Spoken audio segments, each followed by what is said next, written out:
Right now, I want to talk about TQA education and just plant the seed right now in how we're training. Because I think whether we're training a horse, a cow, a dog, or people, I think most of the time we just need to realize we're constantly training, either good or bad. And so, you know, we were raised around stockmen and horsemen, and they wanted to be better stockmen and horsemen. And so you'd have someone with a horse that was running off and bucking, and guys like Tom Dorrance and Ray Hunt and that line, they'd get in there and then the horse would relax and you wouldn't have the behavior problem. Or it was a cow, and working with the cow. And so that's kind of how I was raised, around good horsemen and good stockmen. A program designed to help trainers reach their goals. And so one of the things I want to help parents, for me, I want to be a better horseman, I want to be a better stockman. I'm rodeoing, our kids are, I want to do that, but honestly, I appreciate everyone here. Partly what I'm passionate about doing is trying to be a better husband and dad. I'm trying to figure out that. So I appreciate everyone here as we're trying to run our cows and coach. And that's part of this, is just to slow things down, to teach our kids, to teach our horses. We have 3 of these shows. When the spring rolls around, we'll be busy sorting and gathering and branding and rodeoing. These 3 shows is, hey, let's just slow down. A program designed to help trainers reach their goals. What is our goal? And I think that's part of it. We'd like to have a more productive family atmosphere. And I think most of us, I mean, I see a lot of cowboys here, you know, Nick and Walt, most of us, we go, it's like, what's the most important thing to you? Well, my wife and my kids, that's the most important thing. But then we go out and work our cows and do a job, and that relationship sometimes gets to be the main thing that's sacrificed, you know. And so partly I'm just trying to get us all together as dads and break that down. So we need to stop and think and go, okay, what is my training thought process? And I'm going to give about a 10-minute lecture here, and then I'll turn this loose. And I need to stop and think, whether you're training a horse, a cow, a dog, a kid, or your employees, stop and go, what is my training thought process? So this is what I teach. There's 2 different training thought processes. One is forcing the body. The other one is influencing the soul through understanding identity.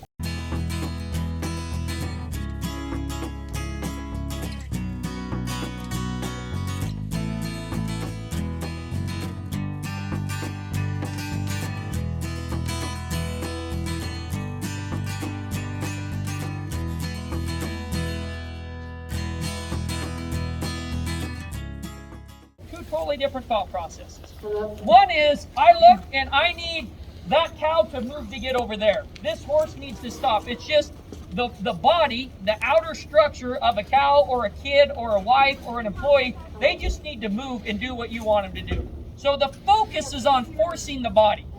But what happens sometimes is we're focused so much on moving the body, we ignore the rest of the part of the horse or the cow or the dog, and we don't really know what's going on the inside.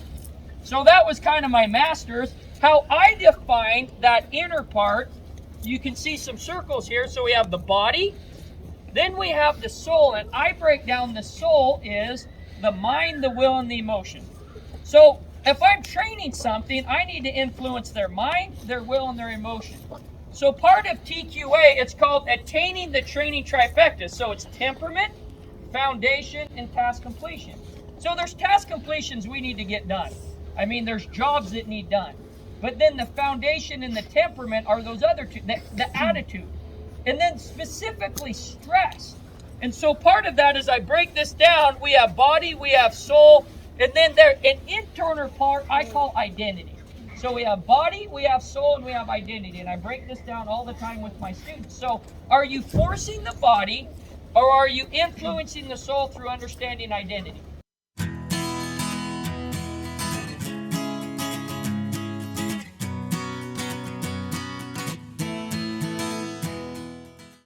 So I break down, this is partly what I got my master's on identity into 3 primary driving factors and 2 underlying driving factors. So I'll just take a horse.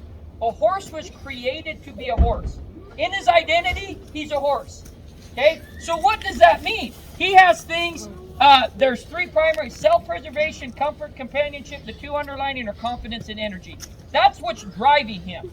So the very first thing I need to realize is they're a prey animal.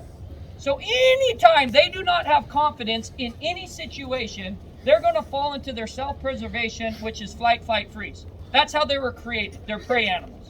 Okay, the other thing, they're herbivores. They are designed, they are created to graze 17 hours a day. So part of self-preservation, comfort, companionship, a big part of their comfort of what they're seeking is food. So as you're training them, 17 hours a day, they want to be eating. So most of the time, they're going to want to try to find food. So if you give them their head, they're going to try to find food somewhere to graze, because that's how they're created, is to graze 17 hours a day. The next one is environment. They seek comfort in an environment. So part of that could be where you're housing them. Part of that could be if it's hot, they want to get in shade. Part of that, if it's raining and it's hitting them in the face, they'll move their butt to seek a different, more comfortable environment. That could partly work to our advantage. So if they're seeking comfort in the environment with the other horses, and I give them their head, and I make it uncomfortable, they'll leave that environment to go to another environment that's more comfortable. Ultimately, they're constantly seeking comfort, so I can use environment to my advantage. Does that make sense? I can make this environment uncomfortable and this environment comfortable, and they'll want to go there.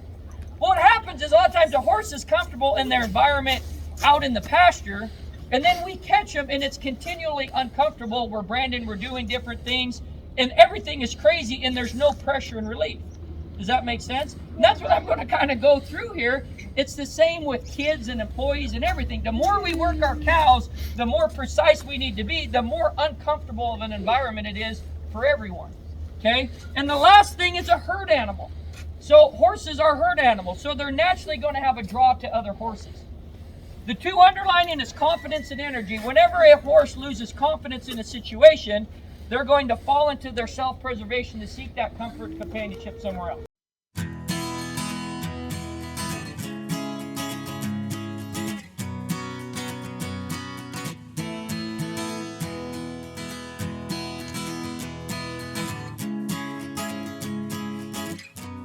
Now here's how I want to tie all of this together. Guys, it's the same thing in coaching kids. There's a body component where, hey kid, you need to get on your horse. Hey kid, you need to open the gate. Hey kid, you're leading with your bottom strand. There's the part that they need to do in their body. Hey, you need to get up. You need to get your clothes on. You need to feed there's things that they need to do in their body. Okay, they have little minds, little wills, and little emotions. Okay, they think, they want, they feel. Okay, what's more important than that is they have an identity too. They are seeking identity. They're trying to figure out where they have comfort and companionship. When they get tight and scared, there's the sympathetic nervous system and the parasympathetic nervous system. One is stressed, one is comfortable. People or animals don't like to be stressed out, so they're naturally going to try to find comfort and companionship somewhere else. This is a graph showing the sympathetic nervous system and parasympathetic nervous system. Up at the top of the graph, the animal would be operating in their self-preservation. At the bottom of the graph, in their parasympathetic nervous system, they'd be operating in confidence and experiencing comfort and companionship. You can see at the top of the graph, the animal or person would be operating in high adrenaline, high cortisol levels. Toward the middle there, you can see the dopamine, and we'll talk more about that in other graphs, the importance of dopamine in learning. So here's the big thing that I struggle with, that all us dads struggle about. We don't want to suck as dads and husbands, but a lot of times we do, because we are seeking our identity in being a better cowboy, in being a better horse trainer, in being a better stockman. That's where we're seeking our identity. And a lot of times the environment of being a cowboy, a farmer, we're getting attacked by the environment of all the crap that needs done. So our identity is being attacked. We're being attacked by our environment. We don't have comfort in the environment that is attacking us on trying to be a better cowboy, a horse trainer, or whatever. So our identity is under attack. So then what do? Or parents, you're under attack. You're trying to be a good mom. You are under attack. So when you are in your sympathetic nervous system, you're not being driven by comfort and companionship. So what do we naturally do? What does an animal do when they're in their sympathetic nervous system and they're stressed out? It's unhealthy. It's flight, freeze. So a lot of times you can say, what's the most important thing in your life? You can say, oh, being my wife or my husband and my kids. But it's not. The most important thing, just stop and go, where is my identity? Is your identity truly in being a better husband or a kid? Or is it in being a better cowboy or a freaking 4-H mom or dad or a rodeo? That's where my identity is. So whenever your identity is being attacked, we get fear-driven, because that's where we're seeking comfort and companionship. What I'm trying to do is slow things down, and everything I'm teaching you is everything that I currently suck at very bad. Okay? So we're going to go over here and we're going to teach top strand and bottom strand. There's a right way of swinging a loop, there's a wrong way. Okay, that's what I'm trying to break down is what is the different parts of a human being, what is the purpose, what is the meaning. Let's slow down and get things right. A program designed to help trainers reach their goals. I think most of us as sports competitors, where you call it rodeo or ranchers, our goal is not to have constant conflict in our marriage and with our kids, to ultimately get a divorce and have our kids that do not experience comfort and companionship with their identity and their parents, so they go seek that identity somewhere else, in drugs or the opposite sex. They're seeking that. So a horse, a baby colt, naturally gets that with its mom. That's the most natural place for a baby colt to hit the ground to seek their identity in their mom, right? That's why horses, baby horses, act just like their mom. And that's what I'm trying to do is parents, your kids naturally have that identity where they're trying to model and do what it means to be, trying to seek that. And so that's what I'm trying to do here, to slow down, to help us get more productive in our teaching and our coaching, to teach our kids how to rope, to teach them horsemanship, stockmanship, roping. The goal of this is to slow down as husbands and wives and teachers and coaches. Slow down.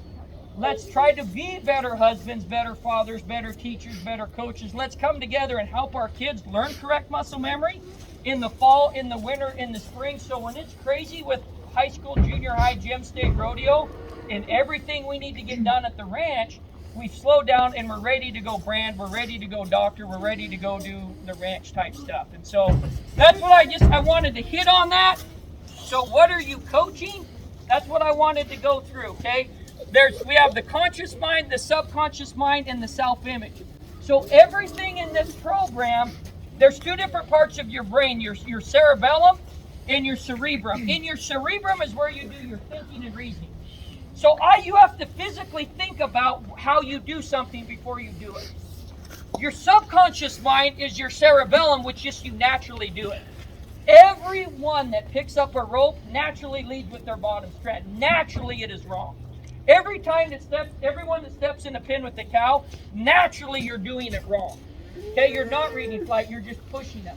So on the TQA score sheets, I have videos. And I have score sheets to help parents and kids spend time in their frontal lobe thinking and reasoning how to do it correct. When I rode broncs, I watched videos of Billy Atbauer, and I got the picture of what it looks like. So that's the focus of this. There's videos you can look and go, oh, if I'm going to rope, I need to lead with my top strand, not my bottom strand. So we spend time in our frontal lobe programming correct muscle memory until the subconscious becomes natural.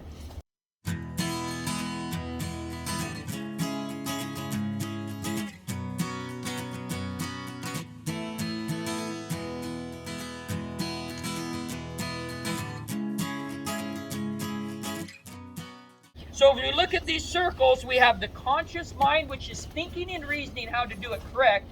The subconscious mind, which is you don't think, you just naturally do it. And the last little circle here is the self-image. These three things really shape how well we are in any sport or anything.